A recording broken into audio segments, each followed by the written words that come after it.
Hello students, question number 24 from JEE Main 2022, 26 July, shift 2.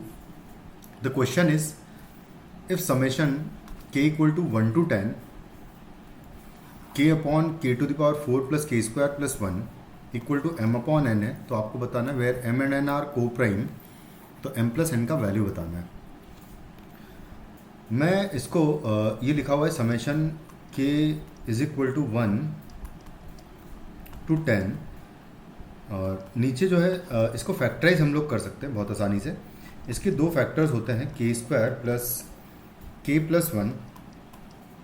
Multiplied by k square minus k plus 1 होता है। इस तरीके से मैं इसको दो फैक्टर्स में ब्रेक कर सकता हूँ। फाइनली मैं इसको दो पार्ट्स में इस तरीके से लिखूंगा कि डिफरेंस क्रिएट कर लेंगे बेसिकली ऊपर। तो मैं इसको ब्रेक करके हम लोग ऐसे लिख सकते हैं कि 1 upon k square minus k plus 1 and minus 1 upon k square plus k plus 1, कुछ इस तरीके से हमको इसको ब्रेक कर सकते हैं। बट यहाँ पर अगर देखो तो आप इसको वापस सॉल्व करोगे तो 2 आ जाएगा, 2k बेसिकली आएगा, लेकिन यहाँ पर k ही था तो मैं इसको 2 से मल्टीप्लाई और 2 से डिवाइड कर लूँगा तो कुछ इस तरीके से कन्वर्ट हो जाएगा। और summation k is equal to 1 से लेकर 10 है तो ये हो जाएगा 1/2। और अब हम डायरेक्टली 1 से लेकर 10 तक वैल्यूज़ पुट कर दें अगर इसमें और सम कर दें इन सबका, तो जैसे k इक्वल टू 1 अगर पुट करूँगा तो आएगा यहाँ पर k की वैल्यू 1 पुट करने पर 1/1 आएगा, माइनस यहाँ पर 1 पुट करने पर 1/3 आएगा, प्लस उसके बाद फिर 1/2 टाइम्स जब मैं 2 पुट करूँगा यहाँ पर तो 2 का स्क्वायर 4 प्लस 1 5 माइनस 1 हो जाएगा 4, तो सॉरी k स्क्वायर हो जाएगा 2 का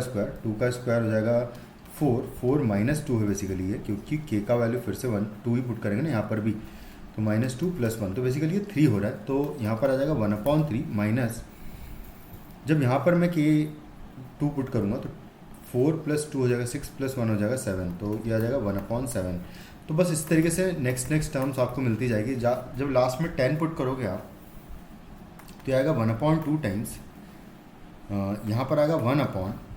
ये हो जाएगा 10 स्क्वायर 100 माइनस 10 + 1 कर दूंगा तो ये 91 हो जाएगा बेसिकली। और यहाँ पर मैं लिख दूंगा 91 एंड माइनस यहाँ पर अगर देखें तो 10 स्क्वायर प्लस 10 हो जाएगा 110 और 111 हो जाएगा जब मैं +1 कर दूंगा। यहाँ पर ये वाली टर्म्स इस तरीके से पैटर्न बनते हुए सारी टर्म्स कैंसिल आउट हो जाएगी आपस में भी, और जब इन सब का एडिशन करूँगा तो फाइनली आपको मिलेगा 1/2 टाइम्स फर्स्ट टर्म बचेगा एंड लास्ट टर्म बचेगा। और इसको सॉल्व करेंगे तो आएगा 1/2 इंटू ऊपर हो जाएगा 110 एंड डिवाइडेड बाय आ जाएगा 111, इसको कैंसिल आउट कर दूंगा तो ऊपर 55 आ जाएगा मेरे पास और डिवाइडेड बाय आएगा 111, जिसको कि मैं फर्दर कैंसिल आउट नहीं कर सकता, यानी कि कोप्राइम नंबर्स ये मेरे हो चुके हैं। तो m + n का वैल्यू, क्योंकि ये मेरा m/n आ चुका है, तो m + n हो जाएगा 55 + 111, तो इसको ऐड कर दें तो 6 एंड 1 यानी कि 166 जो है आपका फाइनली आंसर होगा इस क्वेश्चन का। Thank you.